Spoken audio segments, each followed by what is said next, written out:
2001 में अगर अफगानिस्तान की करेंसी की बात की जाए तो ये 7,300 अफगानी $1 के इक्वल था। अब दोस्तों एक इंटरनेशनल रिपोर्ट के मुताबिक अफगानी करेंसी ने पूरे 9% के इजाफी वैल्यू अटेन की है। तालिबान ने बैंक से बिजनेस के लिए निकाला जाने वाले डॉलर्स की एक्सचेंज तक पर पाबंदियां लगा दी हैं। अफगानिस्तान में लिथियम के कोई $3 ट्रिलियन की इक्वल जखीरा मौजूद है, जबकि इसके साथ ही पाकिस्तान की करेंसी में भी इस महीने 6% का इजाफा हुआ है। दोस्तों यहाँ पे याद रहे कि ये 22% वैसे ही वीक हो चुकी है। The Afghani has beaten all other currencies. Its value shot up in the month of July and since then it has grown by 9%. दोस्तों पिछले दिनों में कुछ ऐसा देखने में आया कि जब पूरी दुनिया की करेंसी डिग्रेड हो रही थी, वहीं पर अफगानिस्तान की करेंसी बहुत अच्छे तरीके से परफॉर्म कर रही थी। और अफगानिस्तान में इतने साल जंग लगने के बावजूद भी अफगानिस्तान की करेंसी इतनी बेहतर कैसे परफॉर्म कर पा रही है, जो कि दोस्तों पूरी दुनिया के लिए बहुत हैरानी की बात थी। तो आज की इस वीडियो में हम इसके टेक्निकल एस्पेक्ट्स को डिस्कस करेंगे कि आखिर क्यों अफगानिस्तान की करेंसी इतना अच्छा परफॉर्म कर पा रही है। दोस्तों दुनिया भर में तकरीबन 197 कंट्रीज मौजूद हैं और इनमें से अप्रोक्सीमेटली 180 टाइप्स की करेंसीज सर्कुलेट करती हैं। इन करेंसीज में सबसे बेहतर करेंसी कुवैती दिनार है, जो सबसे ज्यादा वैल्यूएबल करेंसी मानी जाती है, जबकि सबसे वीक करेंसी ईरानी रियाल है, जिसकी वजह इकोनॉमिकल क्राइसिस और मिलिट्री अनरेस्ट है। साथ ही पॉलिटिकल इंस्टेबिलिटी ने ईरान में क्राइसिस पैदा किए हैं। इसकी एक और एग्जाम्पल अफगानिस्तान है, जहां अमेरिका की जंग की वजह से मसाइल और सियासत आम बात है और इसका असर हैरत अंगेज तौर पर इस साल काफी मुस्बत तरीके से अफगानिस्तान की इकोनॉमी पर पड़ा है, जिसे देखकर सब हैरान हैं। अमेरिका ने अफगानिस्तान को अक्टूबर 2001 में इन्वेड किया और इसमें सबसे बड़ी वजह 9/11 का दिल सोज वाकया था, जिसमें अप्रोक्सीमेटली 2,996 लोग मारे गए थे।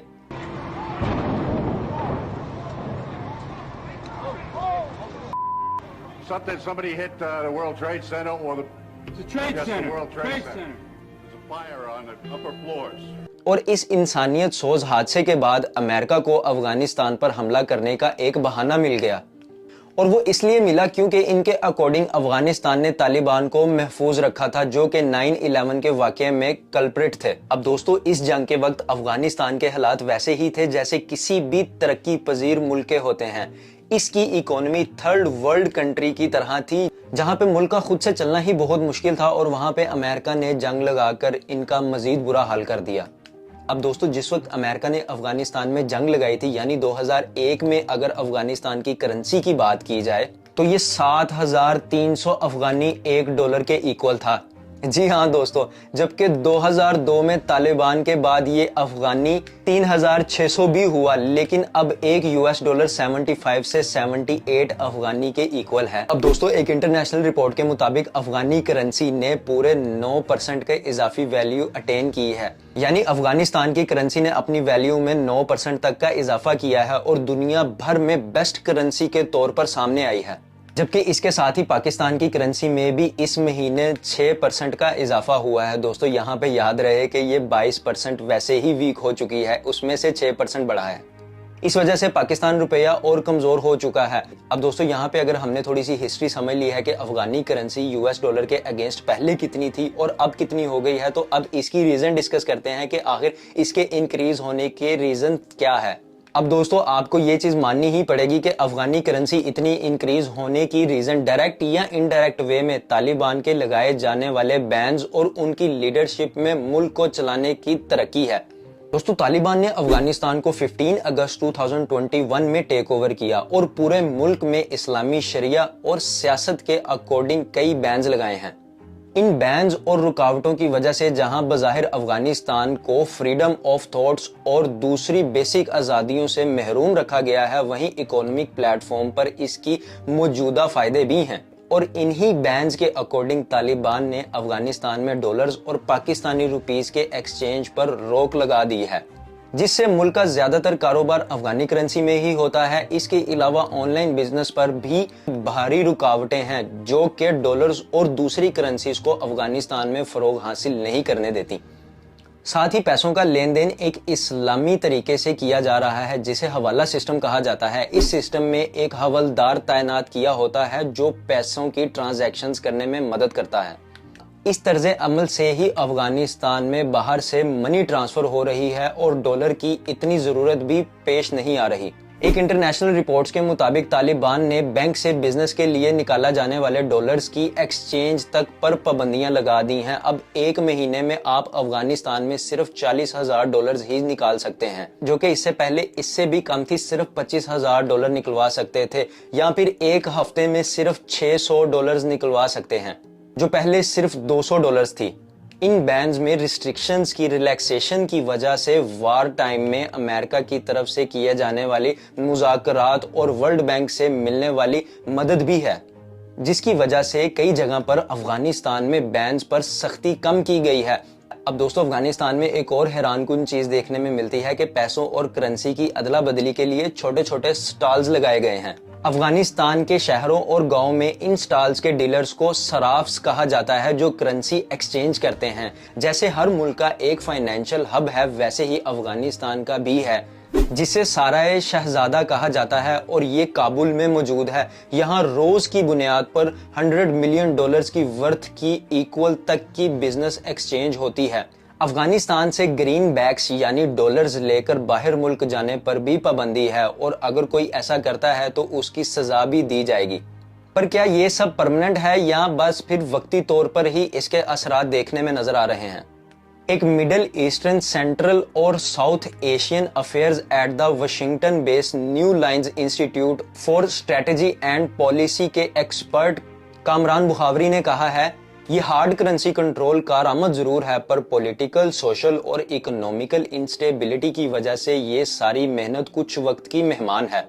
अनविता बासु, जो European country risk of BMI की हेड हैं, उन्होंने कहा है कि फॉरेन एक्सचेंज ट्रांजैक्शंस में रुकावट और सख्ती और साथ ही एक मुस्तकिल कारोबारी तरीके ने अफगानी की मांग को बढ़ा दिया है।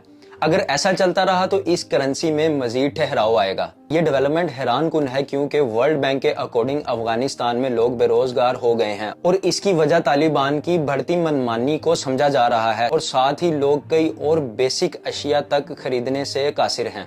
ऐसे में करेंसी में इतना इंक्रीज एक हैरत अंगेज बात है।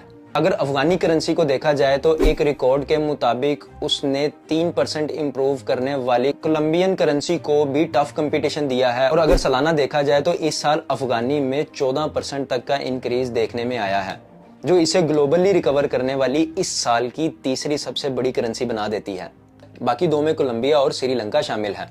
बज़ाहिर तालिबान की रुकावटों का ये अमल कई मुल्कों को गिरा गुजरा है, लेकिन जो प्रेजेंट इंक्रीमेंट इनकी इकोनॉमी करेंसी में देखने को मिले हैं वो भी काबिले तारीफ हैं, जिससे पाकिस्तान जैसे अंडर डेवलप्ड कंट्री को सीख लेनी चाहिए।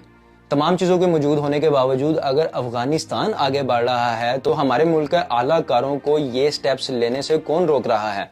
दोस्तों, एक इंटरनेशनल रिपोर्ट के मुताबिक अफगानिस्तान में लिथियम के कोई 3 ट्रिलियन डॉलर्स की इक्वल जखीरा मौजूद है, जिसे अफगानिस्तान अपनी फाइनेंशियल स्टेबिलिटी को इंक्रीज करने के लिए यूज करेगा।